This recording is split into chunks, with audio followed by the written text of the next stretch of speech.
Dramatic moments as a plane loses control at LaGuardia. It's survival mode.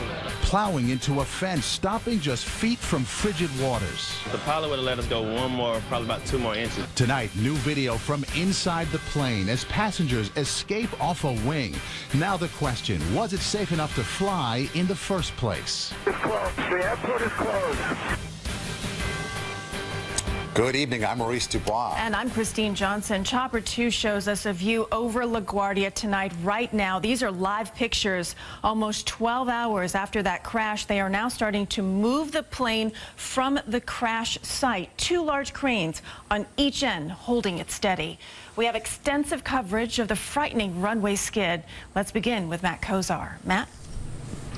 Well, Christine and Maurice, we're standing on the other side of Flushing Bay, about a mile from LaGuardia Airport, where we have a clear vantage point of the crash investigation. At the same time, our eyes in the sky, Chopper 2 providing a bird's eye view. As you just mentioned, crews pulled back the plane off that embankment. They had attached straps to the fuselage. That just happened within the last few minutes. Ultimately, they plan to tow it to a hangar, and once they do that, they can reopen runway 13.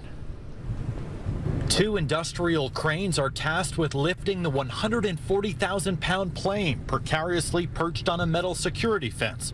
A few more feet, and 132 passengers and crew would have plunged into icy waters. We're going to slide. We don't have the slides. The plane's emergency chutes did not deploy.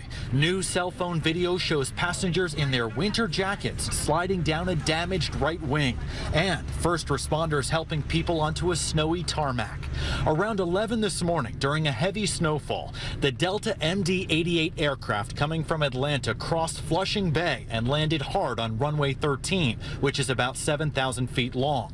3/4 of the way down, the plane veered left, hit an embankment, and crashed through the fence. Tower, you have an aircraft off 3-1 on the North Vehicle Service Road. Please advise crash rescue. LaGuardia Airport is closed at this time. I think the pilot did everything he could to slow the aircraft down. Obviously, the pilot and the co-pilot's good efforts were reflected in the fact that there were only minor injuries. Jared Falacy took this photo from his seat in first class. The wheels did not grab, they didn't take, and immediately you heard the spinning. We felt like we skid probably for 20 seconds. I grabbed the seat in front of me, started to pray. The National Transportation Safety Board says it will retrieve the plane's data and cockpit voice recorder. The NTSB is on the way to LaGuardia. We'll be cooperating with them closely, as with Delta. We're not going to speculate or comment on the causes.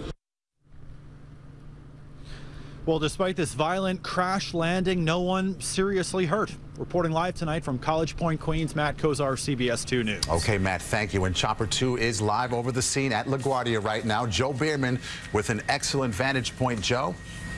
Hey, Maurice, we looked at it live about 6 minutes ago as these 2 heavy-duty, super heavy, super tall cranes, they put the straps around the fuselage of the aircraft, and about 6 minutes ago, like the aircraft, the MD-80 was like a toy. They picked it up, maneuvered it very slowly off the berm, and you can see the front nose gear, the main gear. It is now down back almost on runway 13 as they continue to move heavy-duty equipment around. As you say, they're going to move it to a hangar, and this is a good sign because they may be able to get 1331 runway open by tomorrow morning and have some normalcy back to the LaGuardia Airport. Live in Chopper 2, Joe Bierman, CBS 2 News. All right, Joe, thank you.